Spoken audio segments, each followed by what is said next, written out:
बिस्मिल्लाहिर्रहमानिर्रहीम। अस्सलाम वालेकुम students, I hope you are well. बेटे आज हमने क्या करना है, ट्रॉमा यूनिट में से चैप्टर 17 ट्रॉमा एक्सट्रीमिटी को डिस्कस करेंगे। ठीक है, आपको याद होगा कि मैंने इसका इंट्रोडक्शन पार्ट ऑलरेडी आपसे डिस्कस किया हुआ है। ठीक है, मैं थोड़ा सा ब्रीफली बता देती हूँ। बेटे हमने ये कहा ना कि ATLS गाइडलाइन जो है फॉर म्यूकोस्केलेटल ट्रॉमा, ठीक है, वो क्या है आपके पास कि ABCD। अब मैं ट्रॉमा का जो इंट्रोडक्शन पढ़ाऊंगी ना तो आपको पता चलेगा कि एयरवे, हम सबसे पहले पेशेंट की एयरवे देखेंगे, B फॉर ब्रीथिंग, फिर सर्कुलेशन, फिर उसकी जो है हम डिसेबिलिटी और देन एक्सपोजर देखेंगे। ठीक है, तो ये सारी चीज़ें मैं इंशाल्लाह जो फर्स्ट चैप्टर पढ़ाऊँगी ना ट्रॉमा वाला जो इंट्रोडक्शन पार्ट है तो आपको उसमें पता चल जाएगा। ठीक है, तो मेन जो इंपॉर्टेंट जो लेंथी चैप्टर है ना वो ये है, तो ये ऑलरेडी मैं पढ़ा चुकी हूँ कि किस तरह से करेंगे। आपने प्राइमरी सर्वे में तो ABCD को फॉलो मतलब जिस तरह से मैंने अभी बताया, उसके बाद जो है आपने देखनी है कि कहाँ से ब्लीडिंग हो रही है, फिर उसको जो है कंट्रोल करना है, उस हेमरेज को आइडेंटिफाई करना है, देन कंट्रोल करना है। फिर जो है वही के डायरेक्ट प्रेशर से कंट्रोल करो, और जो एडजंक्ट है आपने ये देखना है कि फ्रैक्चर इमोबिलाइजेशन करनी है, लाइन फ्रैक्चर स्प्लिंट एप्लीकेशन करोगे। फिर डिसलोकेटेड जॉइंट को आपने रीलोकेट करना है, अगर रीलोकेट पॉसिबल ना हो तो फिर आप स्टैंड प्लेसमेंट करोगे। तो ये सारी चीज़ें ऑलरेडी मैं बता चुकी हूँ, अब इस वजह से मैं ऊपर ऊपर से बता रही हूँ, रीड आप लोग खुद कर लीजिएगा। और एक्सरे जो है वो प्राइमरी सर्वे में, एक्सट्रीमिटी ट्रॉमा में प्राइमरी सर्वे में नहीं होती, वो सेकेंडरी सर्वे में हम लेते हैं। ठीक है, बाकी हमने रिससिटेशन ज़्यादा इंपॉर्टेंट है। ठीक है, कि पहले हमने रिससिटेट करना है पेशेंट को। सेकेंडरी सर्वे में हिस्ट्री न्यूमोनिक सैंपल के तौर पे मैंने याद करवाई थी, वो इंशाल्लाह जब मैं कराऊंगी। और लास्ट वाली वीडियो काफ़ी डिटेल में इस चैप्टर की फर्स्ट पार्ट ऑलरेडी जो है वो अपलोड हो गया है, तो वो देख लीजिए। मैं ऊपर ऊपर से बता रही हूँ जस्ट ना, ताकि थोड़ा सा जब आप लोग आगे फ्रैक्चर पढ़ो तो बिल्कुल ब्लैंक ना हो। अच्छा, उसके बाद आपने मैकेनिज़्म ऑफ इंजरी देख ली कि भाई किस के थ्रू जो है ना मैकेनिज़्म के थ्रू इंजरी हुई है। फिर आपने देखना है उसके ना कि कहाँ पे ब्लीडिंग हो रही है, फिर स्वेलिंग पार्ट देखनी है, और फिर उस डिफॉर्मिटी देखनी, कोई इंटीरियर शोल्डर या हिप इंटीरियर हिप डिसलोकेशन तो नहीं है। ठीक है, उसके बाद फिर आपने सेंसेशन टेंडरनेस देख लेनी है। ठीक है, और फिर एक्सट्रीमिटी सारे के ऑल एक्सट्रीमिटी की पल्सेस देख लेनी है। फिर कैपरी रेफरल देख लेना है। अभी कैसे चेक करते हैं मैंने करके बताया था लास्ट वीडियो के, पल्स विथ नेल बर्ड्स को जो है ना आप जो है वो असेसमेंट उस पर करते हैं, जो आइडियल होता है, जो नॉर्मली होता है वो लेस देन 2 सेकेंड होता है। ठीक है, और बाकी स्टेबिलिटी ऑफ जॉइंट देख लेते हो आप लोग, और टेंडर रिफ्लेक्सेस देख लेते हो, ऑब्टेन करते हो। एक्सरे सेकेंडरी सर्वे में ऑब्टेन होता है ना एक्सरे।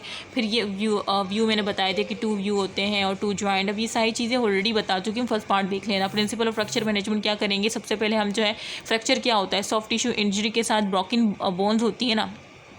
अब सबसे पहले मेरे पास अगर फ्रैक्चर कोई जो है ना फ्रैक्चर का पेशेंट है, ट्रॉमा हुआ है, कोई फ्रैक्चर हुआ है, तो मैं क्या करूँगी, सबसे पहले उसका जो फ्रैक्चर है उसकी रिडक्शन करूँगी। ठीक है, और या उसको फिक्स कर दूँगी। क्यों करूँगी ये, ताकि जो उसकी जो नॉर्मल एनाटॉमिकल रिलेशनशिप है वो रिस्टोर कर सकूँ।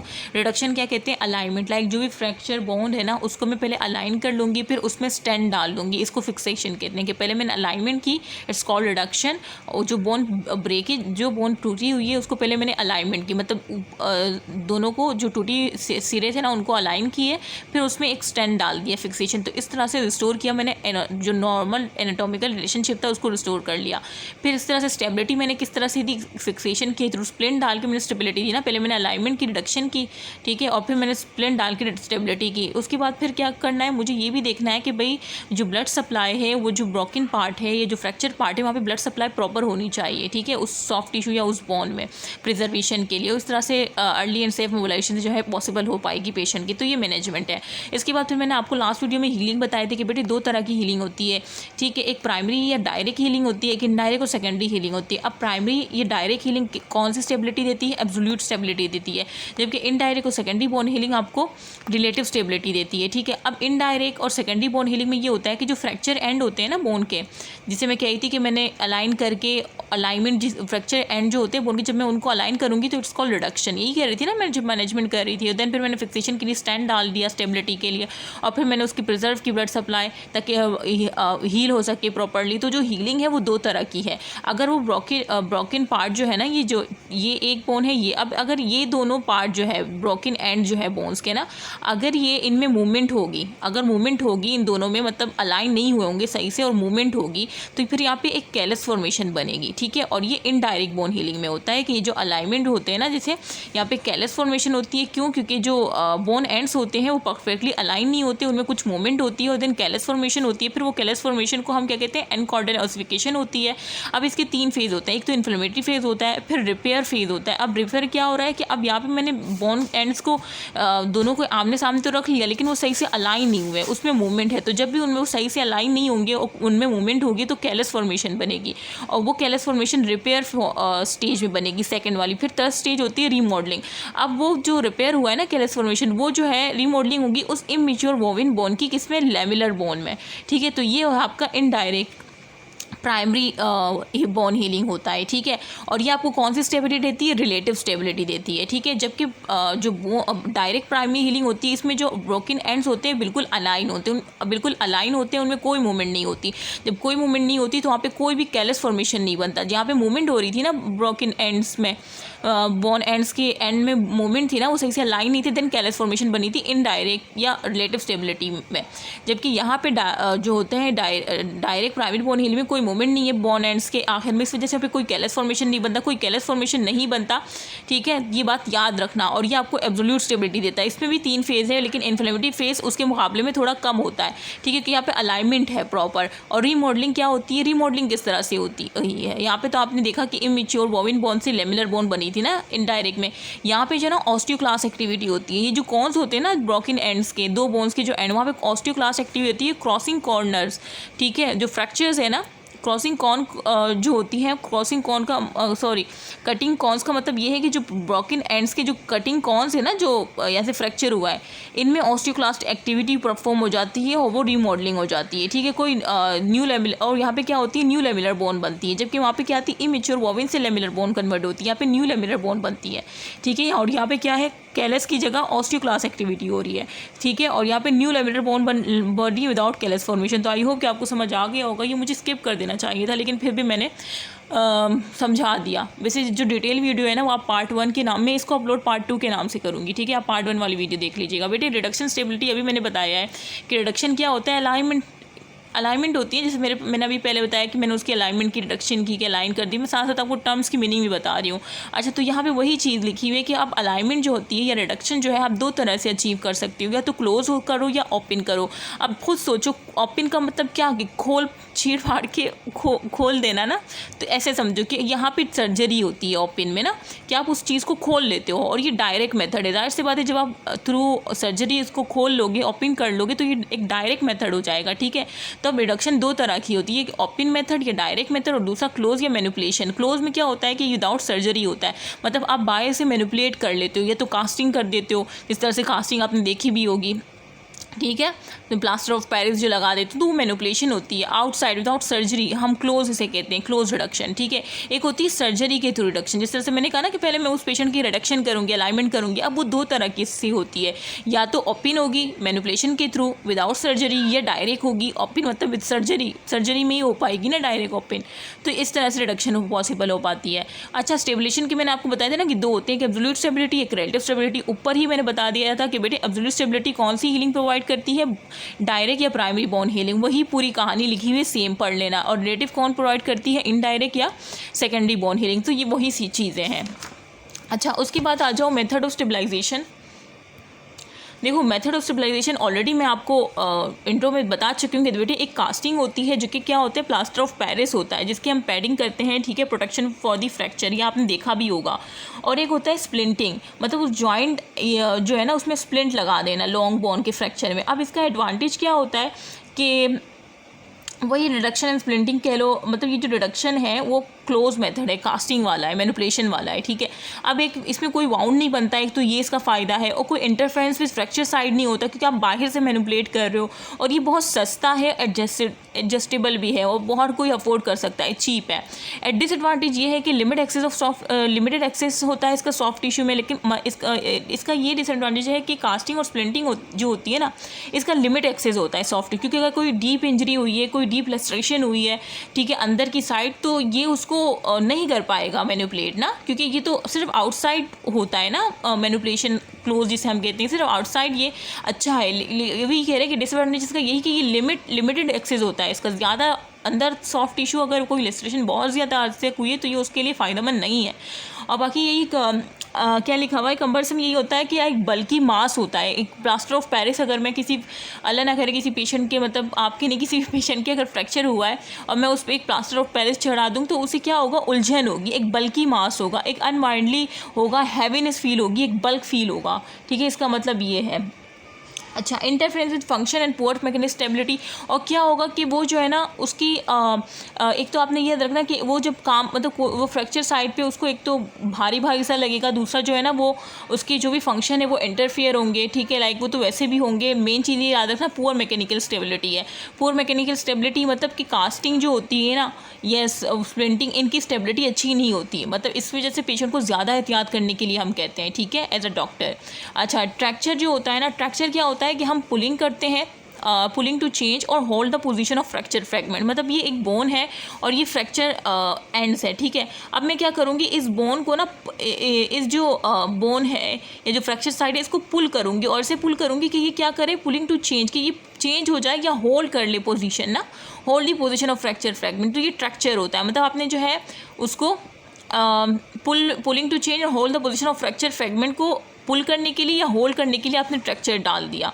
ठीक है, इस तरह से इसको ट्रैक्चर कहते हैं। अब इसमें स्टैटिक है, डायनामिक है। स्टैटिक क्या होता है, जैसे फोर्स और काउंटर फोर्स क्या होते हैं, बिल्कुल एक दूसरे के मतलब फिक्स पॉइंट पे कंटेन होते हैं। जबकि डायनामिक, आपको पता है कि डायनामिक नाम से, स्टैटिक मतलब कि स्टेट में है, कि फोर्स और काउंटर फोर्स दोनों एक फिक्स पॉइंट पे है। ठीक है, अब डायनामिक में क्या है कि फोर्स अप्लाइड होता है बाय सिस्टम ऑफ वेट, और जो काउंटर फोर्स होता है ना वो पेशेंट ओन वेट है। तो ये फिजिक्स आ गई है आपकी ना एक, तो ये बस मैंने पढ़ा दिया है और ये आपको खुद भी आता होगा।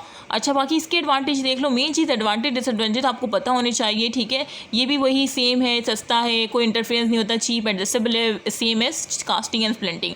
अच्छा, इसमें ट्रैक्चर में ये होता है कि रिस्ट्रिक्ट मोबिलिटी ऑफ पेशेंट, मतलब पेशेंट की जो मोबिलिटी है ना वो बहुत कम हो जाती है। ठीक है, ये मतलब मोबिलिटी उस पार्ट की बहुत कम हो जाती है ट्रैक्चर डालने से। और स्किन प्रेशर कॉम्प्लिकेशन भी हो सकती है कि जब आप ट्रैक्चर डालते हो या पुल करते हो उस होल्ड करने के लिए पोजीशन ऑफ फ्रैक्चर फ्रैगमेंट, तो स्किन पे प्रेशर पड़ सकता है और मज़ीद कॉम्प्लिकेशन आ सकती है। तो वही कह रहे हैं कि स्किन प्रेशर कॉम्प्लिकेशन भी आ सकती है। और साथ में जो आप पिन यूज़ कर रहे हो, ठीक है, इसको लगाने के लिए, तो पिन साइड इन्फेक्शन भी हो सकता है, थ्रोम्बोएम्बोलिज्म कॉम्प्लिकेशन भी हो सकता है। ठीक है, तो मैं साथ साथ इस तरह से समझा रही हूँ जिसे आप लोग देख रहे हो। ठीक है, फर्दर आप लोग गूगल करके पिक्चर देख लेना ताकि मज़ीद आपको जो है वो चीज़ें समझ आ सके। इंटरनल फिक्सेशन बेटे ये होती है कि हम सर्जिकल, ये इंटरनल, देखो इंटरनल फिक्सेशन मतलब सर्जिकल स्टेबलाइजेशन है फ्रैक्चर की, और इसमें हम क्या करते हैं, इम्प्लांटेड हार्डवेयर को लगाते हैं। मतलब फ्रैक्चर एंड जो ब्रोकन पार्ट्स हैं उसकी हम सर्जरी करते हैं और ये सर्जिकल स्टेबलाइजेशन प्रोसेस है। इस surgical stabilization process internal fixation. ठीक है, जिसमें हम क्या करते हैं, इम्प्लांटेड हार्डवेयर लगाते हैं। इम्प्लांटेड हार्डवेयर मेथड की जैसे कंप्रेशन प्लेट्स, स्क्रू लगा दी, के वायर्स लगा दिया, या इंट्रामेडुलर नेल्स लगा दिए। ठीक है, बोन मेरो में जो है हमने रॉड्स लगा दिए। ठीक है, इस तरह से टेंशन बैंड वो वायरिंग लगा दी। तो ये इन चीज़ों को हम यूज़ करते हुए फ्रैक्चर हैंड्स को क्या करते हैं, इमोबिलाइज करते हैं, उसको जो है वो करते हैं, अलाइन करते हैं। तो ये internal fixation like through surgery होता है ये। ठीक है, ये ओपिन वाला है, ओपिन में आता है, ओपिन रिडक्शन में आता है। ठीक है, डायरेक्ट मेथड में आता है। अब इसकी इंडिकेशन इंट्रा आर्टिकुलर फ्रैक्चर के, अगर कोई अंदर कोई अंदर इंट्रा आर्टिकुलर फ्रैक्चर्स हुए तो ज़ाहिर सी बात है उसके लिए आप इंटरनल फिक्सेशन ही करोगे ना। इंट्रल और इंट्रा, इस तरह से न्यूरोवेस्कुलर डैमेज, कोई न्यूरोवेस्कुलर डैमेज हुआ है तो उसके लिए भी आपको सर्जरी की नीड होगी ना। सर्जरी के थ्रू इंटरनल फिक्सेशन पॉसिबल हो जाएगी। वो पॉलीट्रॉमा, बहुत ज़्यादा, एक से ज़्यादा ट्रॉमा हो गया है तो उसके लिए भी आप सर्जरी के थ्रू ही प्लेट्स लगा के, वायर्स लगा के, या इंटरवल नेल्स लगा के, टेंशन बेंडिंग वायर्स करके ही उसको सही रिडक्शन करवा सकते हो या उसको स्टेबलाइजेशन कर सकते हो। फ्रैक्चर ऑफ लॉन्ग बोन्स, या जो लॉन्ग बोन्स है आपकी, या पैथोलॉजिकल फ्रैक्चर्स है, तो उसके लिए आपको इंटरनल फिक्सेशन ये इंडिकेशन है, आपको याद रखना है। और इसमें कोई इतनी रॉकेट साइंस है नहीं कि आपको याद, जिस तरह से मैं बता रही हूँ कि आई होप कि आपको याद हो रहे हो। अच्छा, एडवांटेज इसका क्या है कि ये एनाटॉमिकल रिडक्शन देता है और एब्सोल्यूट स्टेबिलिटी देता है। एनाटॉमिकल रिडक्शन मतलब सही से अलाइनमेंट, एनाटॉमिक रिडक्शन को अलाइन, मतलब जो रिडक्शन है अलाइनमेंट करता है फ्रैक्चर की। साथ में कौन सी स्टेबिलिटी देता है, एब्सोल्यूट स्टेबिलिटी देगा ना। एब्सोल्यूट स्टेबिलिटी किसे कहते हैं, अभी पीछे मैंने बताया था जो कौन सी हीलिंग के थ्रू हो, डायरेक्ट बोन हीलिंग या प्राइमरी बोन हीलिंग, जिसमें जो फ्रैक्चर हैंड में कोई मूवमेंट ना हो और कोई कैलस फॉर्मेशन ना बने, खुद सोचो थ्रू सर्जरी हो रहा है, तो इसमें जो है प्राइमरी बोन हीलिंग होगी और एब्सोल्यूट स्टेबिलिटी होगी, क्योंकि बाकायदा उसमें जो है फ्रैक्चर हैंड्स को अलाइन किया जाता है, ठीक है। तो उसमें हमेशा एब्सोल्यूट स्टेबिलिटी होती है इंटरनल फिक्सेशन में। और अलाउ प्राइमरी बोन हीलिंग एक ही बात है, एब्सोल्यूट स्टेबिलिटी में प्राइमरी बोन हीलिंग ही होती है। अर्ली मोबिलाइजेशन जॉइंट, और पेशेंट जो है अर्ली मोबिलाइजेशन ऑफ जॉइंट हो जाएगा, अर्ली डिस्चार्ज हो जाएगा हॉस्पिटल से। एक ही में एक अगर मैंने आपने समझ लिया ना, उसी को अलग अलग तरह से लिखा हुआ है, ठीक है। डिसएडवांटेज क्या है, इन्फेक्शन हो सकता है। जाहिर सी बात है कोई भी सर्जरी करोगे उसके बाद अगर आपने ख्याल नहीं रखा या उसकी सही से जो है आपने केयर नहीं की तो इन्फेक्शन के चांसेस तो है। एनेस्थेटिक रिस्क हो सकता है, एनेस्थीसिया जो है हम ड्यूरिंग सर्जरी देते हैं तो उसका तो रिस्क होता है। फेलियर फिक्सेशन भी हो सकता है, हर सर्जरी जो है उसके फेलियर के चांसेस भी होते हैं, ठीक है। देखो कोई भी रट्टे चीज़ नहीं है, मैं इस तरह से बता रही हूँ कि आपको याद हो सके। बाकी जो आपने मेटल वर्क किया है, कोई के वायर्स लगाइए, कोई मेड्यूलर नेल्स लगाए या बैंड वायरिंग लगाइए, प्लेट स्क्रू लगाई, तो बेटे ये जो आपने लगाए इसकी भी तो माल पोजीशन हो सकती है ना, कि आपने सही से प्लेस नहीं किया और आपकी सर्जरी फेल हो गई, तो फेलियर ऑफ फिक्सेशन इस तरह से भी देखी जा सकती है, ठीक है। वो देखो यहाँ पे लिखा हुआ है कि malposition of metal work जो आप कर रहे हो। अब एक्सटर्नल फिक्सेशन बेटे क्या होती है, ये जो है ना पिन्स और वायर्स के थ्रू की जाती है और ये थ्रू द स्किन या इनटू द बोन्स से वो पास की जाती है, ठीक है। इसमें जो है ना ये एक्सटर्नल फिक्सेशन है, उसमें जो है क्या है सर्जिकल स्टेबलाइजेशन था इंटरनल में, और यहाँ पे पिन्स वायर्स को यूज़ करते हुए हम स्किन से गुजारते हैं, बोन से गुजारते हैं, ठीक है। इसकी इंडिकेशन क्या है कि ओपन कंपाउंड फ्रैक्चर हो, ठीक है, और स्पेशली टीबिया का, और life sense plane and pelvic fracture याद रखना, और इनिशियल स्टेबलाइजेशन डैमेज लिमिट। इसका मतलब ये है कि ये जो होता है ना एक्सटर्नल फिक्सेशन, कोई ऐसा हमारे पास फ्रैक्चर पेशेंट आया है जिसकी जो है ना मल्टीपल फ्रैक्चर है, तो हमें इनिशियल स्टेबलाइजेशन देने के लिए एक्सटर्नल फिक्सेशन करना होता है। फिर सर्जरी करना या इंटरनल फिक्सेशन करना बात की बात है, लेकिन फिलहाल जो पेशेंट आया है अगर वो उसका जो है माइल्ड कंडीशन है तो मैं तो कास्टिंग कर दूंगी ना, मोस्टली हमने कास्टिंग और स्प्लिंटिंग देखी होगी। लेकिन अगर कोई पेशेंट है जो कि वर्स्ट कंडीशन के साथ आया है तो हमने क्या करना है, उसकी इनिशियल स्टेबलाइजेशन डिवाइस के तौर पर एक्सटर्नल फिक्सेशन करनी है, ठीक है। और एनी फ्रैक्चर किसी भी फ्रैक्चर के लिए कर सकते हो, ज़रूरी नहीं है, ठीक है। इसमें क्या करते हो आप, डैमेज लिमिटेशन जो लिमिटेशन सर्जरी होती है ना उसकी जो डैमेज है उसको वो करते हो, मतलब ये where damage limitation surgery is required, मतलब जहाँ पे जो है सर्जरी रिक्वायर्ड हो लेकिन आप इनिशियल स्टेबलाइजेशन डिवाइस के तौर पर उसको एक्सटर्नल फिक्सेशन कर सकते हो, ठीक है। इसमें क्या होता है कि इसका एडवांटेज क्या है कि कोई इंटरफेरेंस फ्रैक्चर साइड से नहीं करता, ठीक है, और एडजस्टेबल है और रैपिड स्टेबलाइजेशन है, और सॉफ्ट टिश्यू एक्सेसिबल है फॉर प्लास्टिक सर्जरी। बाकी पिन साइड इन्फेक्शन हो सकता है, जो आप पिन और वायर्स गुजार रहे हो स्किन और बोन से, तो उसका इन्फेक्शन भी तो हो सकता है। और सेम कास्टिंग की तरह ये, क्योंकि आउटसाइड ये तो मतलब बिल्कुल कास्टिंग जिस तरह से पेशेंट को जो है वो होती थी कि कमरसम लाइक, उसको जो है bulk like unwindly because of heaviness और बल्क जो फील होता था, तो इसमें भी सेम वही है कि आप बाहर से जो है एक्सटर्नल फिक्सेशन कर रहे हो, एक्सटर्नल ही कर रहे हो ना फिक्सेशन, तो इसमें जो है उसको इस तरह सेम कास्टिंग की तरह फील हो सकता है। इंटरफेरेंस प्लास्टिक सर्जिकल प्रोसीजर, ठीक है। अच्छा, अब एलेजारो सर्कुलर फ्रेम पता है क्या होता है, ये जो है एक fine it's allow fine continuous control of position, compression और डिस्ट्रैक्शन, ठीक है। मतलब ये जो है ना एक बहुत फाइन और कंटिन्यूस कंट्रोल है पोजीशन का, मतलब ये जो है एक बिल्कुल ऐसे कह लो कि ये ऐसी टाइप है जिसमें मतलब ये एक स्पेशलाइज्ड टाइप है जिसमें क्या होता है सर्कुलर मेटल फ्रेम का यूज़ किया जाता है। ये आपको दिख रहा है सर्कुलर मेटल फ्रेम यूज़ किया जाता है, ये एक स्पेशलाइज्ड टाइप है। ये करता क्या है, ये बहुत इसको हर कोई कर भी नहीं सकता। इसके डिसएडवांटेज में यही है कि ये भी सेम देखो, बाहर से एक पेशेंट को बल्क लाइक फील होगा और उसको जो है मतलब हैवीनेस फील होगा, सेम कबरसम के कास्टिंग और एक्सटर्नल फिक्सेशन की तरह, और वाइट ट्रैक इन्फेक्शन भी हो सकता है इससे, और रिक्वायर स्पेशलिस्ट स्किल, ये हर कोई नहीं कर सकता, इसके लिए स्पेशलिस्ट स्किल की ज़रूरत होती है। और ये करता क्या है, मेन चीज़ याद रखना, ग्रेजुअल करेक्शन ऑफ डिफॉर्मिटी, मतलब अगर कोई फ्रैक्चर है और आपने ग्रेजुअल करेक्शन करनी है डिफॉर्मिटी, तो आप ये एलेजारो सर्कुलर फ्रेम करोगे जिस तरह से आपको दिख भी रहा है। और ये फाइन कंटिन्यूस कंट्रोल देता है पोजीशन, कंप्रेशन और डिस्ट्रैक्शन में, ठीक है। तो जो दो चीज़ें हैं मेन वो आपने याद रख लेनी है।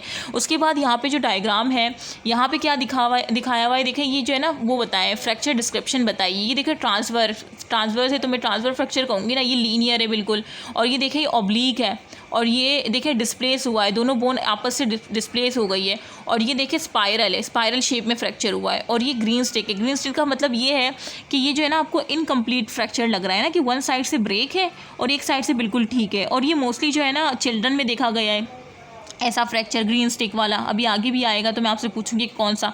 और एक ही कम्युनिटेड है। कम्युनिटेड मतलब जो बोन है ना वो ब्रोकन हो गई है स्मॉलर मल्टीपल बोन्स में, इसे कम्युनिटेड कहते हैं। ठीक है, तो आपने ये सारे नाम देख लेने हैं। ठीक है, तो ये मैंने फिर से दोबारा से आपको सारी चीज़ें बता दी है, जो कि ऑलरेडी मैं इस पे वीडियो बना चुकी थी, लेकिन मैंने खैर दोबारा से आपको एक इंट्रो दे दिया है।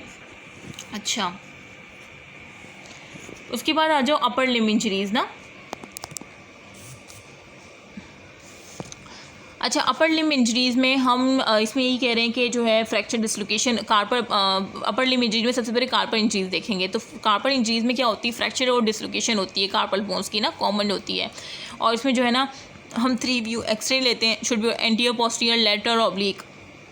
और बाकी ये तो ऑलरेडी मैंने बताया ना। स्केफॉइड फ्रैक्चर क्या होता है, आपने याद रखना है कि most commonly injured carpal bone जो होती है वो कौन सी होती है, स्केफॉइड बोन होती है। तो आपने ये याद रखना है। तो ये एमसीक्यूज भी आया हुआ है कि most commonly injured carpal bone, तो आपने स्केफॉइड फ्रैक्चर पे टिक करना है। ठीक है, और ये किस तरह से कॉज होता है, ये जो है ना fall on to the out stretch hand, जब वो फॉल करता है आउट स्ट्रेच हैंड पे, तब ये स्केफॉइड फ्रैक्चर जो है हमें देखने को मिलता है।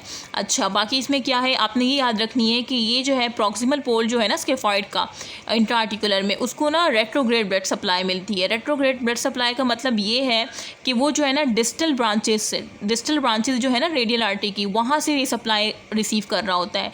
जो प्रॉक्सिमल पोल है ना स्केफॉइड का, ये रेट्रोग्रेड ब्लड सप्लाई होती है। लाजमी याद रखना है। क्यों, व्हाट इज़ रेट्रोग्रेड, मतलब इसको पीछे से ब्लड सप्लाई मिलती है। कहाँ से, from the distal branches of radial artery.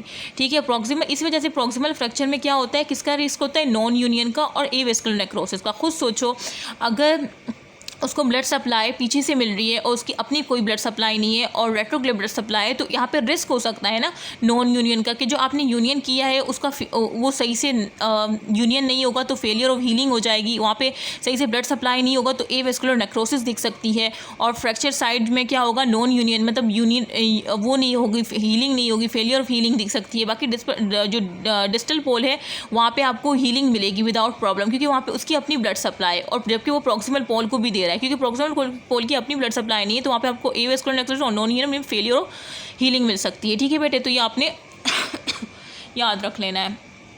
एक आवाज़ में बोल रही हूँ ना, तो गला खुश्क हुई है। अच्छा, क्लिनिकल फीचर्स क्या होंगे, हम किस तरह से पेशेंट को देखेंगे कि उसको ना anatomical snuff box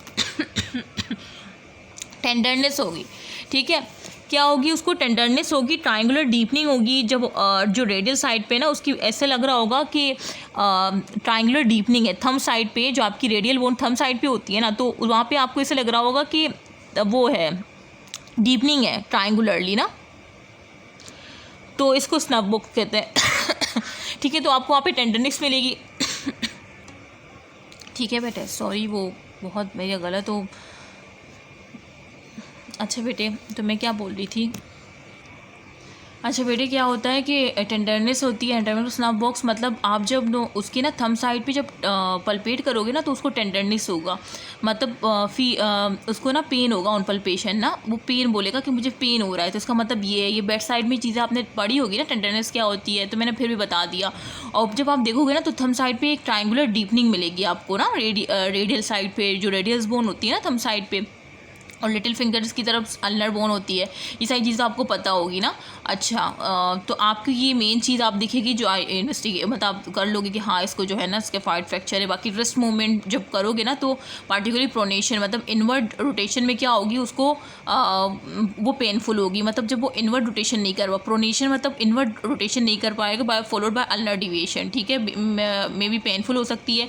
pen on compression of thumb longitude, उसका जो थंब जो है जब आप उसको लॉन्गिट्यूडली कंप्रेस करोगे ना तो उसे पेन होगा। और बाकी क्लिनिकल एग्जामिनेशन जो है क्या होगी, वेरिएबल होगी, स्किन डिपेंडेंट होगी। और वाटसन टेस्ट क्या होता है, वाटसन टेस्ट ये होता है कि हम जो है ना एक्सेस करते हैं कार्पल इंस्टेबिलिटी को। ठीक है, कि उसको कोई कार्पल इंस्टेबिलिटी तो नहीं है, तो ये वाटसन टेस्ट होता है। इसमें डॉर्सल रिप्लेसमेंट होती है विद रेडियल अल्नर डेविएशन। ठीक है, एमआरआई बेस्ट होता है टू अर्ली डायग्नोसिस। बस इसमें मेन चीज़ आपने ये याद रखनी है कि टेंडरनेस एनाटॉमिकल स्नफ, बाकी उससे जाहिर सी बात है थंब साइड पे क्या होगी, कंप्रेशन होगी। थंब साइड पे उसने क्या हो रहा है कि ट्रायंगुलर डीपनिंग मिल रही है आपको।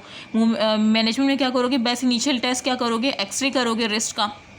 ठीक है, कार्पल बोन वही होती है ना, तो एक्सरे करोगे रिस्क का, एक सेंस वाली बात है। इफ एक्सरे नॉर्मल होगा लेकिन फिर भी ये सस्पिशियस लग रहा है तो आप उससे कहोगे 10 से 14 दिन आपने दोबारा से एक्सरे करवाना है, रिपीट करवाना है। ट्रीटमेंट ऑप्शन क्या है कि अगर डिस्प्लेसमेंट लेस देन 1 मिलीमीटर हो तो आप जो है ना बेलो एल्बो कास्ट लगाओगे, ठीक है, मतलब कास्टिंग करोगे। अगर मोर देन 1 मिलीमीटर हो तो ओपन रिडक्शन इंटरनल फिक्सेशन करोगे, ठीक है, मतलब फिर आपने ओपन रिडक्शन इंटरनल फिक्सेशन करनी होगी। और कॉम्प्लिकेशन क्या है, माल यूनियन हो सकता है, रिस्ट की स्टिफनेस हो सकती है, या माल यूनियन सही से नॉन यूनियन माल यूनियन सही से हुआ नहीं है, एवेस्कुलर नेक्रोसिस, जिस तरह से मैंने कहा कि प्रॉक्सिमल पोल में रेट्रोग्रेड ब्लड सप्लाई से हमें एवेस्कुलर नेक्रोसिस देखी गई है और कार्पल इंस्टेबिलिटी देखी गई है, ठीक है, डीजेनरेटिव चेंजेस होंगी। तो ये पूरा स्केफाइड फ्रैक्चर का मैंने बता दिया। उसके बाद कार्पल इंस्टेबिलिटी पे आ जाओ। यहाँ पे जो है ना लुनेट जो है most common dislocated carpal bone होती है, ये आपने याद रखना है। ये एमसीक्यूज आया है कि मोस्ट डिसलोकेटेड कार्पल बोन कौन सी होती है, लुनेट होती है। टाइप्स ऑफ कार्पल इंस्टेबिलिटी क्या है, पेरीलुनेट डिसलोकेशन और लुनेट डिसलोकेशन। पेरीलुनेट डिसलोकेशन में ये होता है कि जो कैपिटेट होता है, पहले तो आप नॉर्मल वो याद रख लो। देखो नॉर्मल ये होता है कि आपकी रेडियस है, ये लुनेट है और ये कैपिटेट है, ठीक है। लुनेट जो है ना आपकी मून शेप, देखो ये लुनेट बिल्कुल मून शेप बोन है ना आपकी, और ये कैपिटेट है, तो ये रेडियस लुनेट ये आपकी नॉर्मल वो है ना कार्पल रिलेशन है। अब मैं कह रही हूँ कि पेरी लुनेट डिसलोकेशन एक लुनेट डिसलोकेशन है ना। अब पेरी लुनेट डिसलोकेशन में क्या होता है कि आपकी जो कैपिटेट है ना ये वाली, ये कैपिटेट डिसलोकेट हो जाती है डॉर्सल डायरेक्शन में, मतलब इस साइड डिसलोकेट हो जाएगी, डॉर्सली डिसलोकेट हो जाती है। और बाकी जो लुनेट होती है ना ये अलाइनमेंट होती है, ये रेडियस के साथ ही रहती है, लेकिन ये कैपिटेट क्या हो जाती है, ये डिसलोकेट हो जाती है डॉर्सली, तो इसे पेरी लुनेट कहते हैं। मतलब कैपिटेट जो है पेरी मतलब कि लुनेट के अराउंड घूम रहा है, इस तरह से याद रख लो। पेरी लुनेट नाम में ही काम है, पेरी लुनेट का मतलब है पेरी अराउंड, लुनेट मतलब लुनेट बोन, तो कैपिटेट उसके अराउंड जा रहा है, उसके अराउंड डॉर्सली जाएगा, ठीक है। तो पेरी लुनेट डिसलोकेशन में क्या है कि कैपिटेट डॉर्सली जा रहा है, ठीक है, कैपिटेट डिसलोकेट फ्रॉम लुनेट इन ना डॉर्सल डायरेक्शन मेन चीज़, और लुनेट जो है वो अलाइनमेंट उसकी रेडियस के साथ रहती है। बाकी जो रिमेनिंग कार्पल बोन है वो भी ट्रैवल करती है किसके साथ, कैपिटेट के साथ। ये पेरी लुनेट है। लुनेट क्या होता है, लुनेट डिसलोकेशन में ये होता है कि आपकी जो ये लुनेट बोन है ना ये वॉलर डिसलोकेट वॉलर डायरेक्शन में, मतलब जो है टुवर्ड्स पाम साइड कर लेती है। ये डिस्टल डायरेक्शन, ये डॉर्सल डायरेक्शन में हो रही थी ना, डॉर्सली जा रही थी कैपिटेट पेरी लुनेट में, जबकि लुनेट जो है पाल्मर या वॉलर डायरेक्शन में जाएगी, इस साइड आएगी, ठीक है। और बाकी जो रिमेनिंग कार्पल बोन्स है वो अलाइनमेंट रहेगी, रेडियस के साथ ही रहेगी, ठीक है। तो आपने पेरी लुनेट मैंने आपको समझा दिया है कि लुनेट जो है मोस्ट जो कॉमन डिसलोकेटेड कार्पल बोन है कार्पल स्टेबिलिटी वो लुनेट है, जो कि मून शेप बोन है, ठीक है। अब types of carpal stability, perilunate dislocation और लुनेट, नाम में ही काम है। पेरी लुनेट मतलब लुनेट अपनी जगह पे है, और पेरी मतलब कैपिटेट उसके अराउंड गया है, वो भी डॉर्सल डायरेक्शन में, ठीक है। किस तरह से सही याद करवाए ना। और बाकी लुनेट डिसलोकेशन में क्या होता है कि लुनेट डिसलोकेट कर रही है वो भी वॉलर डायरेक्शन में, ठीक है। अब मैं डायग्राम भी दिखा देती हूँ। देखो ये बताओ, खुद बताओ ये कौन सी पेरी लुनेट है या लुनेट है। तो ये नाम नहीं, देखो पेरी लुनेट ही है। देखो ये कैपिटेट है, ये मून शेप है, और ये रेडियस है आपकी, और ये कैपिटेट है, देखो डॉर्सली गई है, तो आप खुद बता सकते हो पेरी लुनेट है। ऑस्की में भी अगर पिक्चर रखी होगी तो आप बता दोगे कि ये वो है पेरी लुनेट है। पूछेंगे क्यों, बोलेंगे आप बोलोगे कि भाई कैपिटेट जो है वो डिसलोकेट हो गई है डॉर्सल डायरेक्शन में, ठीक है। तो ये पेरी लुनेट डिसलोकेशन का केस है। अच्छा, उसके बाद वो ये पिक्चर रखे बोलेंगे तो आप देख लोगे कि भाई जो मून शेप बोन है आपकी लुनेट वो वॉलर डायरेक्शन में पाम साइड जो है डिसलोकेट हुई है, और बाकी रेडियस अपनी जगह पे, कैपिटेट अपनी जगह पे। तो ये कौन सी है, लुनेट डिसलोकेट, क्योंकि लुनेट डिसलोकेट हुआ है ना, तो मैं लुनेट डिसलोकेशन बोलूँगी, ठीक है। तो ये नाम में ही काम है। और बाकी क्या है इसकी ट्रीटमेंट में क्या करूँगी, क्लोज रिडक्शन की बेस्ट इनिशियल ट्रीटमेंट तो क्लोज रिडक्शन है कि आपने दिस हेल्प करेगा रिलीज मीडियल नर्व कंप्रेशन को, ठीक है, क्लोज रिडक्शन। और बाकी जो है अगर क्लोज रिडक्शन जो है लाइक मैनुअली क्लोज रिडक्शन, पता है ना क्या था कि रिडक्शन मतलब अलाइनमेंट, क्लोज मतलब मैनुअल आप अलाइनमेंट कर रहे हो, लेकिन अगर बेस्ट इनिशियल तो यही कि जब भी फ्रैक्चर का केस आएगा तो हम पहले क्लोज रिडक्शन करेंगे ना इसमें। और बाकी अगर वो फेल होता है, नॉर्मली ये होता है पहले हम बेस्ट इनिशियल करते हैं, उसके बाद जब वो होता है नहीं होता तो फिर हम मोर एक्यूरेट, लेकिन पहले हमने जिस तरह से एक्सटर्नल फिक्सेशन में भी देखा था कि डैमेज कंट्रोल को प्रिवेंट के पहले हमने एक्सटर्नल फिक्सेशन देखी, बाकी जो भी सर्जरी से रिलेटेड है उसको फिर हम बाद में कंसर्न लेते हैं। अच्छा, क्लोज रिडक्शन में हमने बेस्ट इनिशियल ट्रीटमेंट किया, ठीक है, बेस्ट इनिशियल ट्रीटमेंट यही है क्लोज रिडक्शन। बाकी ओपन रिडक्शन फिर उसके बाद करेंगे, ओपन रिडक्शन या इंटरनल फिक्सेशन। अब ये जो है कब करेंगे, इसके भी वो है कि अगर क्लोज रिडक्शन फेल हो जाए, मतलब जो पहला आपने किया है वो फेल हो गया, उससे पेशेंट को आराम नहीं आ रहा, उसकी बोन जो है वही जो है डिसलोकेटेड फॉर्म में ही पड़ी हुई है, अलाइनमेंट ही नहीं हो उनकी, तो फिर जाहिर सी बात है जब क्लोज रिडक्शन से अलाइनमेंट नहीं हो पाई तो मैं किस पे जाऊँगी, ओपन रिडक्शन पे, मतलब सर्जरी के थ्रू जाऊँगी। ठीक है, ओपन रिडक्शन मैंने बताया था, ओपन डायरेक्ट रिडक्शन जिसमें हम सर्जरी करते हैं, ये विदाउट सर्जरी था क्लोज रिडक्शन। तो सर्जरी से इंटरनल फिक्सेशन करूँगी जिसमें मैं के वायर्स वो सभी मैंने बताया था ना, नर्व फिक्सेशन में मेडुलरी नेल्स थे और के वायर्स थी, ये सारी चीज़ें यूज़ करके मैं उसकी फिक्सेशन करूँगी। ठीक है, तो वही कह रहे हैं कि अगर जो है रिस्ट कोलैप्स कर जाए, या तो रिस्ट कोलैप्स कर जाए या क्या है क्लोज रिडक्शन फेल हो जाए, तो आपने क्या करनी है, ओपन रिडक्शन इंटरनल फिक्सेशन, मतलब सर्जरी के थ्रू ही फिर पॉसिबल है। ठीक है, ट्रीटमेंट। और वही कह रहे हैं जो मैंने आपको बताया के वायर्स, जो भी मैंने पीछे आपको इंटरनल फिक्सेशन पढ़ाया है ना, ओपन रिडक्शन, ये सारी चीज़ें पढ़ा चुकी हूँ, तो वही चीज़ें लिखी हुई है। और के वायर जो आप लगाओगे ना, उसको फिर 6 से 8 हफ्ते बाद आपने रिमूव भी करनी है, ऐसी नहीं कि वो बड़ी पड़ी रह जाए, ज़ाहिर सी बात है उसको रिमूवल भी करना है ना। इसके अलावा जो कार्पल इंजरीज़ में है लास्ट आती है गेम्स की पर स्कायर थंब। इसमें क्या होता है कि ये जो है ना, आपको दिख रहा होगा, ये आपका प्रॉक्सिमल फेलेंक्स है, ये मेटाकार्पल है, और ये क्या है, वो है अल्नर कोलेटरल लिगामेंट है। अब ये क्या है, अल्नर कोलेटरल लिगामेंट में क्या हो जाए, रप्चर हो जाए, ये दिख रहा हो, ये रप्चर हो जाएगा। अगर ये रप्चर हो जाएगा तो स्टिनार्ड लीजन कॉज हो सकता है। ठीक है, तो इस गेम्स की पर स्कायर थंब यही होता है कि इसमें अल्नर कोलेटरल लिगामेंट क्या हो जाता है, रप्चर हो जाता है। ठीक है, और इसमें यही कि इंपॉर्टेंट एक्सेस होता है प्रेजेंट स्टिनार्ड लीजन, मतलब अगर आपको स्टिनार्ड लीजन मिल गया तो आप समझ जाओगे कि भाई ये स्टिनार्ड लीजन मुझे क्यों मिला है, क्योंकि यहाँ से जो अल्नर कोलेटरल लिगामेंट है जब वो ब्रेक हुआ है तभी तो ये स्टिनार्ड लीजन मिला है, तभी तो ये निकला है यहाँ से।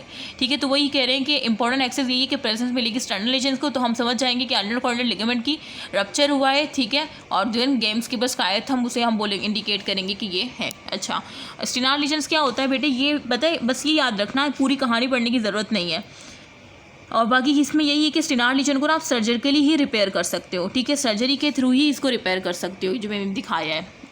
अच्छा, बेसिकली बस इतना, इसमें बस ये याद रखो कि जो इसमें जो मसल होता है ना, एरेक्टल पॉलिसीज मसल, वो इंटरपोज हो जाता है। ये दिख रहे हो, ये जो अल्नर कोलेटरल लिगामेंट की ब्रेकेज से स्टिनार्ड लीजन किस तरह से हुआ है, क्या ये जो एरेक्टल पॉलिसीज मसल है ना, ये इंटरपोज हो गया है, और ये इंटरपोज हो गया है तो ये आप किस तरह से करोगे, जाहिर सी बात है सर्जरी के थ्रू ही मुमकिन है, अदरवाइज तो करने से रही। तो वही चीज़ है कि इसके लिए रिक्वायर्ड सर्जिकल रिपेयर ही होता है स्टिनार्ड लीजन, और अगर ये दिख गया है तो इसका मतलब मैं समझ जाऊँगी कि अल्नर कोलेटरल लिगामेंट जो है वो ब्रेक हुआ है, वो रप्चर हुआ है, और देन सर्जरी की नीड है, और उसे हम क्या कहते हैं, गेम्स के पर ये स्कायर थंब कहते हैं। ठीक है,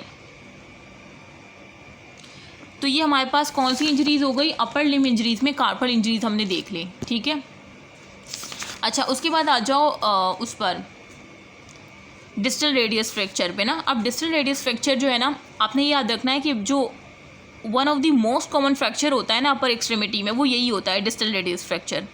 ठीक है, और बाकी जो है इसमें क्या होता है, एक्स्ट्रा आर्टिकुलर भी होते हैं, इंट्रा आर्टिकुलर फ्रैक्चर भी होते हैं। और ये याद रखना कि ये जो है ना, ये एमसीक्यूज़ में भी आया है कि ये जो डिस्टल रेडियस फ्रैक्चर है ना, ये सॉफ्ट टिश्यू इंजरीज़ के साथ होते हैं। सॉफ्ट टिश्यूज इंजरीज़ मतलब मोस्ट कॉमन जो है ट्रायंगुलर फिब्रोकार्टिलेज कॉम्प्लेक्स होता है, और स्कैफोलुनेट लिगामेंट होता है। ठीक है, स्कैफोलुनेट लिगामेंट और कौन सा, ट्रायंगुलर फिब्रोकार्टिलेज कॉम्प्लेक्स, इनकी इंजरीज़, ये सॉफ्ट टिश्यू है और इनकी इंजरीज़ के साथ ये लोकेटेड होते हैं। ठीक, मैं बार बार उस वजह से बताऊँ ताकि आपको याद हो जाए। अच्छा, तो अब चलते हैं फ्रैक्चर पे ना। तो सबसे पहले कॉली फ्रैक्चर्स है, और मैं साथ साथ बता रही हूँ, और एक स्मिथ फ्रैक्चर है। अच्छा, कॉली फ्रैक्चर क्या है, एक्स्ट्रा आर्टिकुलर है। ठीक है, और स्मिथ फ्रैक्चर भी एक्स्ट्रा आर्टिकुलर है। ठीक है, अच्छा, इसमें क्या होता है, इसमें डॉर्सल पोस्टीरियर डिस्प्लेसमेंट होती है। कॉली फ्रैक्चर में डॉर्सल पोस्टीरियर डिस्प्लेसमेंट होती है, किसकी, डिस्टल फ्रैगमेंट की। और यहाँ पे डिनर फॉग डिफॉर्मिटी होती है, मेन चीज़ ये याद रखनी है। और fracture of ulnar steroid process का फ्रैक्चर होता है। अब जो मेन चीज़ है ना, कॉली फ्रैक्चर और स्मिथ फ्रैक्चर का मैं डिफरेंस के थ्रू आपको बता रही हूँ। देखो, स्मिथ फ्रैक्चर भी एक्स्ट्रा आर्टिकुलर है, लेकिन यहाँ पे वॉलर डिस्प्लेसमेंट होती है डिस्टल फ्रैगमेंट की, जबकि कॉली फ्रैक्चर में आपने कौन सी डिस्प्लेसमेंट देखी थी, डॉर्सल, और यहाँ पे वॉलर और डिस्टल फ्रैगमेंट की ही है। और इस वजह से हम इसे कहते हैं कि ये रिवर्स कॉली फ्रैक्चर है। इस वजह से मैं साथ पढ़ाने की कोशिश कर रही हूँ। अब देखो, कॉली फ्रैक्चर क्या था, एक्स्ट्रा आर्टिकुलर, और स्मिथ फ्रैक्चर भी क्या है, एक्स्ट्रा आर्टिकुलर। दोनों एक्स्ट्रा आर्टिकुलर है, दोनों ही डिस्टल रेडियस के फ्रैक्चर है। ठीक है, बस फ़र्क क्या है कि ये डॉर्सल पोस्टीरियर डिस्प्लेसमेंट होती है इसकी डिस्टल फ्रैगमेंट की, और इसकी कौन सी होती है, वॉलर। ठीक है, वॉलर डिस्प्लेसमेंट होती है, ये फ़र्क है। और बाकी इसमें जो है ना आपको क्लासिकल डेनरफोक डिफॉर्मिटी भी मिलती है। और ये एक चीज़ याद रख लो दूसरी कि फ्रैक्चर ऑफ अल्नार स्टीलॉयड प्रोसेस होता है, ठीक है ना भी याद रहे। जो मेन चीज़ थी डिफरेंस के तरफ मैंने दिखा दी। अब आपको ये पिक्चर आ गई, आपसे पूछ रहे हैं कि बेटे ये कौन सा फ्रैक्चर है, तो आपने जो है देख लेना है कि भाई ये कौन सा फ्रैक्चर है। देखो ये है डॉर्सली जा रहा है, डॉर्सल पोस्टीरियर डिस्प्लेसमेंट हो रही है ना डिस्टल फ्रैगमेंट की, ये डिस्टल फ्रैगमेंट है और इसकी डॉर्सल या पोस्टीरियर डिस्प्लेसमेंट हो रही है, तो आप समझ जाओगे कि कॉली फ्रैक्चर है। और इसी को अगर ये वॉलर मतलब इस तरह से पाम साइड पे ये डिस्प्लेसमेंट हो, इंटीरियर डिस्प्लेसमेंट हो या वॉलर डिस्प्लेसमेंट हो डिस्टल फ्रैगमेंट्स की, नहीं डिस्टल फ्रैगमेंट है ना इसकी, अगर इस तरह से हो तो आप बोलोगे कि स्मिथ फ्रैक्चर है। और इस वजह से स्मिथ फ्रैक्चर को रिवर्स कॉलिस वो भी कहते हैं, रिवर्स कॉली फ्रैक्चर भी कहते हैं कि रिवर्स है ये उसका, क्योंकि इसमें अगर डिस्टल पोस्टीरियर डिस्प्लेसमेंट है तो इसमें अगर डॉर्सल पोस्टीरियर डिस्प्लेसमेंट है तो इसमें वॉलर इंटीरियर डिस्प्लेसमेंट है, ये है। इस वजह से Smith is also called reverse Colles fracture. तो आई होप कि डायग्राम के थ्रू मैंने आपको समझा दिया हो।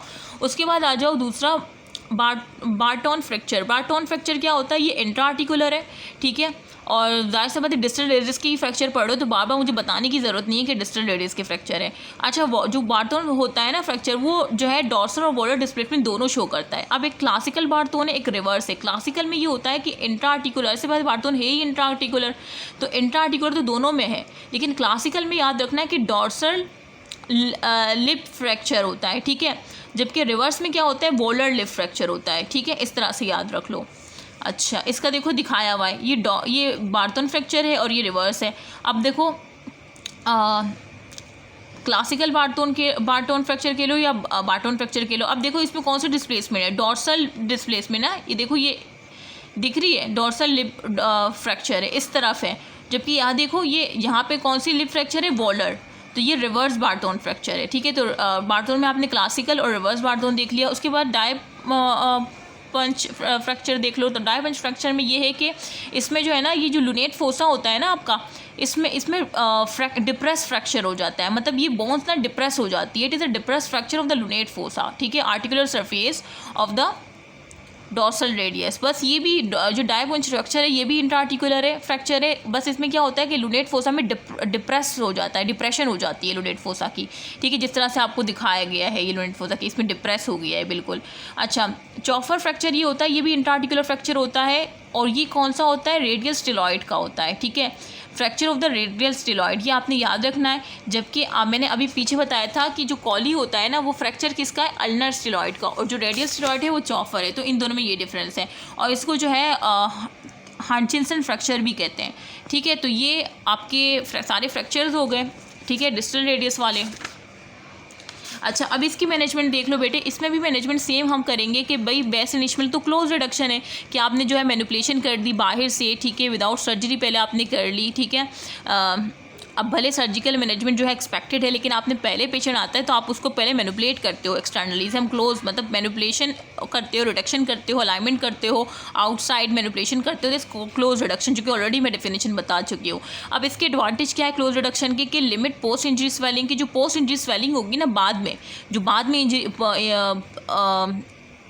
मतलब उसके बाद इंजरी के बाद जो पोस्ट स्वेलिंग होती है, लाइक उसको फ्रैक्चर हो गया, उसकी स्वेलिंग है, तो उसकी स्वेलिंग को लिमिट करने के लिए हम क्लोज रिडक्शन करते हैं कि जब तक इसका जो भी आगे का प्रोसीजर डॉक्टर डिसाइड करे, लेकिन तब तक हमने क्लोज रिडक्शन कर देना है, ठीक है। मतलब जो उसका स्टाफ होगा वो डॉक्टर से बोलेंगे कि आप अभी फिलहाल इनकी क्लोज रिडक्शन करें, ताकि जो इंजरी के बाद जो स्वेलिंग होती है ना उसको लिमिट कर सके, ठीक है, और रिलीफ पेन और जो उसे दर्द हो रहा है उसको रिलीव कर सके मीडियन नर्व कंप्रेशन के साथ, ठीक है। अच्छा नॉन ऑपरेटिव ये तो हमने इनिशियली बेस पे कर देना, और क्यों कर देना मैंने बता दिया। अब नॉन ऑपरेटिव भी होता है और ऑपरेटिव। नॉन ऑपरेटिव वही क्लोज रिडक्शन कर दिया, कास्ट इमोबिलाइजेशन कर दिया, जिस तरह से मैंने बताया। इसकी इंडिकेशन क्या है कि अगर कोई, ये तो आपने इनिशियली बेसिस पे कर दिया, लेकिन अगर कोई ऐसा फ्रैक्चर है कि वो नॉन डिस्प्लेस, वो डिस्प्लेस नहीं हुआ, छोटा सा फ्रैक्चर है, डिस्प्लेस बोन नहीं है, या मिनिमली डिस्प्लेस फ्रैक्चर है, या डिस्प्लेस फ्रैक्चर स्टेबल फ्रैक्चर मतलब डिस्प्लेस तो है लेकिन उसका जो पैटर्न है ना बोन्स का वो स्टेबल है, ठीक है, या लो डिमांड एंडरली पेशेंट में, ठीक है, होता है कि हम उसमें कर देते हैं। तो मेन चीज़ यही है कि डिस्प्लेस ना हो या थोड़ा डिस्प्लेस हो या स्टेबल फ्रैक्चर पैटर्न हो तो आपने क्लोज रिडक्शन कर देनी है, ठीक है। और ये किस तरह से करते हो क्लोज रिडक्शन, या बायर्स ब्लॉक के थ्रू करते हो या हेमाटोमा ब्लॉक। अब ये बेयर ब्लॉक क्या होता है?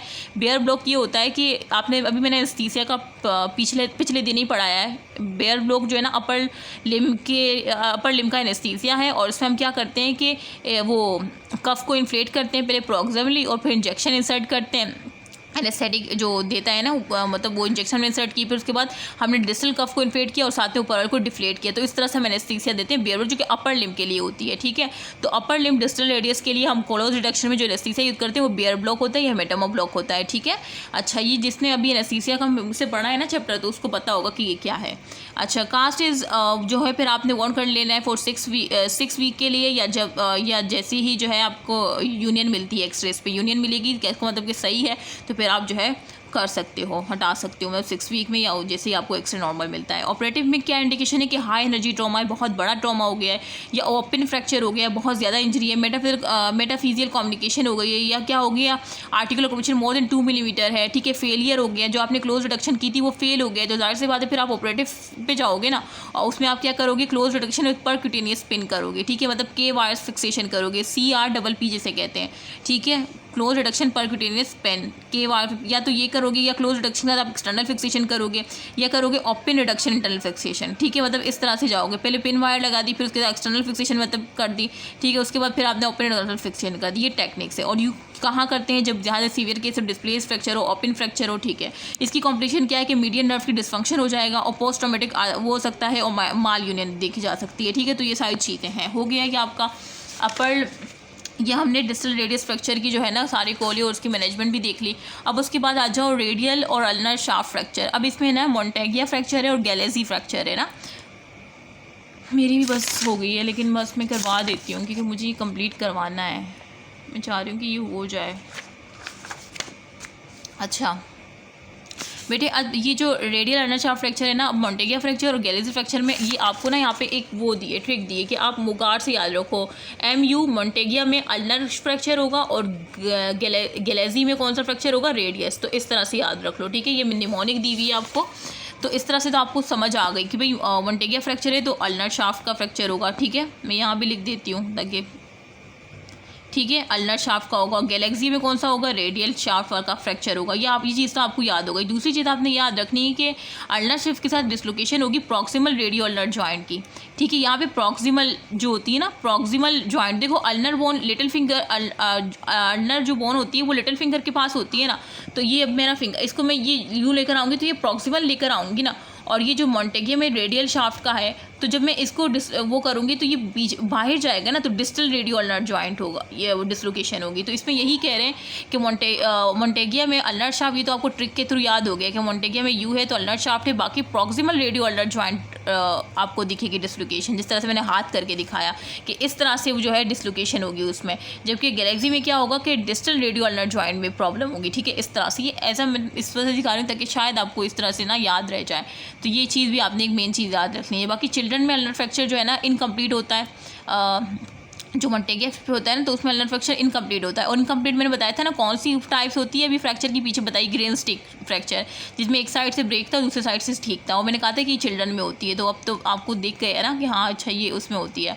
अच्छा, ट्रीटमेंट चिल्ड्रन में क्या करेंगे, क्लोज रिडक्शन और विद प्लास्टर इमोबिलाइजेशन कर देंगे, और एडल्ट में क्या करेंगे, ओपन रिडक्शन इंटरनल फिक्सेशन कर देंगे अल्ना बोन का, क्योंकि अल्ना का हो गया है ना। और बाकी हमने क्या करनी है, मेन चीज़ जो है ना रिस्टोर करनी है, फ्रैक्चर अल्ना की जो लेंथ है ना उसको रिस्टोर करना है। और इसमें भी हमने क्या करना है, वही जो मेन चीज़ बता दी कि रेडियल शाफ्ट का फ्रैक्चर होगा और डिसलोकेशन होगी डिस्टल रेडियल जॉइंट की। और बाकी जो है ये जो है ना गैलेक्सी फ्रैक्चर ज़्यादा कॉमन होता है मोंटेगिया फ्रैक्चर से। ट्रीटमेंट सेम है कि क्लोज रिडक्शन, प्लास्टर इमोबिलाइजेशन, और एडल्ट में open reduction fraction for radius. ऐसे बात यहाँ पे रेडियस का शाफ्ट फ्रैक्चर है ना, तो रेडियस की होगी, यहाँ पे अल्नर शाफ्ट है तो अल्नर का होगा, वही रिस्टोर करना है, लेंथ ऑफ फ्रैक्चर उनको वही चीज़ है सारी, ठीक है। ये आपके ठीक है बेटे, तो ये आपका हो गया। अब नेक्स्ट जो है मैं फिर आगे से जो आपका ह्यूमरस फ्रैक्चर है ना, ये मैं आगे पढ़ाऊँगी क्योंकि यहाँ पे लाइट चली गई है। फिर इंशाल्लाह ये नेक्स्ट पढ़ेंगे इंशाल्लाह। दुआओं में याद रखिएगा। ओके, अल्लाह हाफ़िज़।